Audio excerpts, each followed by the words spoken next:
After watching Friday Night SmackDown last night, I have a few questions about a few different things. I recently made a video about the AJ Lee return the other day. I think it was yesterday morning, actually. I'm watching this video on the Saturday post AJ Lee return. Um, and the video I made was about AJ Lee returning and what was possibly going to happen, right? And I don't want this video to be only about AJ Lee. I actually have a few questions about the Brock Lesnar versus John Cena rivalry that they're trying to also create as well. And so I want to start the video off by talking about what happened with John Cena last night on SmackDown. So obviously we get John Cena comes out, he's doing his thing, he's talking about, this being his last SmackDown, etc., etc. Sami Zayn comes out of nowhere and basically wants to do an open challenge, which wasn't necessarily so open, it was more like a selected challenge for John Cena for the US Championship. Now, because this is a retirement tour, and because we know at the end of the retirement tour, John Cena will probably lose. Well, maybe if he's going to take title with him, he's probably going to win. But typically, at the end of a retirement tour, they lose, right? Now with John Cena, he hasn't lost any matches this entire thing, outside of losing to Cody, right? Now, that being said, we all know that Sami Zayn isn't going to beat John Cena one-on-one. Plus, there's no reason to give the U.S. Championship to John Cena at this point in his career. It just didn't make sense, right? And so, automatically, like, someone's going to interfere. I don't know who it's going to be, but someone's going to do it. I initially thought it was going to be Solo, Sikoa, and MFTs, and I thought that, they were going to do their normal thing. And then I was like, man, I don't know why they would add John Cena into such a mid-card rivalry, for lack of a better words, or storyline. But then, your brain starts going. And so what actually happened was Brock Lesnar comes out. Now, before I get to the Brock Lesnar point, I want to point out an error that I see WWE making all over the place, and it is the finishers. I'm like you probably watching this, I'm getting sick and tired of finishers not actually finishing matches. Like, I got it if it's like a PLE and it's like the main event, and you got Roman Reigns versus John Cena and they're breaking out. Like, I get that, but just on a normal Friday night, Sami Zayn shouldn't be kicking out of the AA. You know what I'm saying? Like, that's frustrating. I don't think Sami Zayn should be able to take 3 AAs, a super AA, and all this crap just to get him pinned. It just shouldn't take that much. You know what I mean?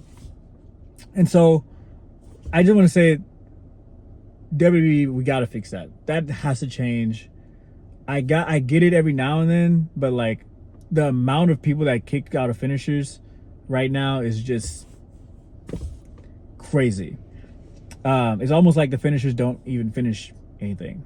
Like, what's the point of them? But anyway, Brock Lesnar comes out and he gives 2 F5s to Cena and then 1 to Sami. And I'm like, cool, I get it, I got it. However, we are 2 weeks away from WrestlePalooza, and we haven't seen either of these guys talk about anything. Brock comes out at SummerSlam, gives an F5, or 2 F5s, or 3 F5s, or however many F5s he gave to Cena. We didn't hear anything else about Cena versus John until last night. And it's weird because we've seen Cena on the mic, but he's just kind of like, as if it never happened. And I think that's one of the weirdest things ever. It just kind of like, poof, like he's got F5 twice and no one's talking about it. And so he gets F5 again last night. And the only thing we've heard from either one of them, which is Brock Lesnar, is where he goes, I'll see you at WrestlePalooza. It's like, what are we doing? Like, I get the fact that Brock Lesnar is just this guy who comes in and just dominates and throws people around. Like, I get it. But, like, it's also just kind of like, what do we... Like, I hope that next week on Raw that John Cena addresses it at least a little bit. Like, just give us something, right? So that's my first complaint right now with WWE, is that I want more of a story with Brock and Cena. We've definitely had the time to build up to it. It's been, what, 2 to 3 weeks since SummerSlam, maybe even 4 weeks since SummerSlam. There's no reason why we shouldn't have had something else happen since, right? On the other side of this whole thing, we got CM Punk, Seth Rollins, Becky Lynch, and AJ Lee. And so this is kind of like a continuation of my last video, with AJ Lee being back.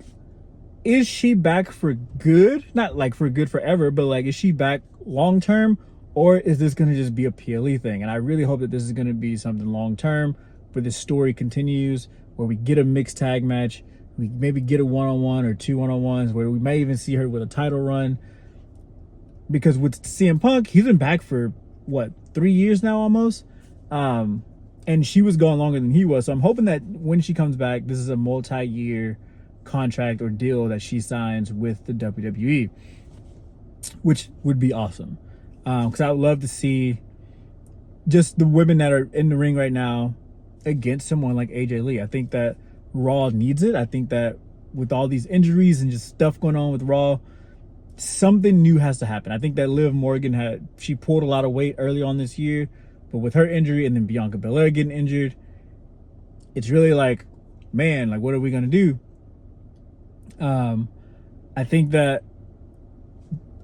Raw could definitely have used Rhea Ripley better. I think this should have been a huge Rhea Ripley year. But I don't know why they're not capitalizing on Rhea Ripley either. But AJ Lee returning is awesome. Now, in the story, we got Becky Lynch slapping CM Punk again for the second time. AJ Lee comes out. Now, the thing with AJ Lee is, I don't know if she's supposed to play like this friendly character and then she's just like aggressive in the ring or what, but I don't think last night did justice to what Becky Lynch has done to CM Punk. And maybe it's because this is something that's going to be drawn out and it might happen at WrestlePalooza, but I wanted a little bit more to happen last night at SmackDown, where AJ Lee was putting her hands on Becky. Like, we saw a few punches, but it didn't feel like revenge. It felt like a normal segment where someone comes in the ring and they beat the other person up. Like, we didn't even have like security coming in. Nothing really happened. It's just kind of like she came in, she speared her, she started punching a little bit, they got up, she speared her again, basically punched a little bit, and they got out of the ring, and that was it. But it didn't feel aggressive. It didn't feel like, don't hit my husband. You know what I'm saying? Like, I think that it should have just been more to that. But overall, I am loving the story that they are trying to tell with these four. I do hope that we get some more mixed tag stuff. I do hope that we start to see some type of faction created by CM Punk. I really hope it's not the same faction from last year, though, with Roman and Jay and, you know, the same old. I hope that it's something new, outside of Sami Zayn, outside of Jey Uso. I hope that we can figure out a way to create a new faction around CM Punk, with CM Punk versus Seth Rollins and his faction. At least until War Games, and then post War Games, we can kind of dive into other stuff. But for now, that's what I want to see. I also really need to see a mixed tag match soon. I've said that 3 times in this video already, kind of subtly, but I really need to see a mixed tag match between Seth Rollins, Becky Lynch, CM Punk, and AJ Lee.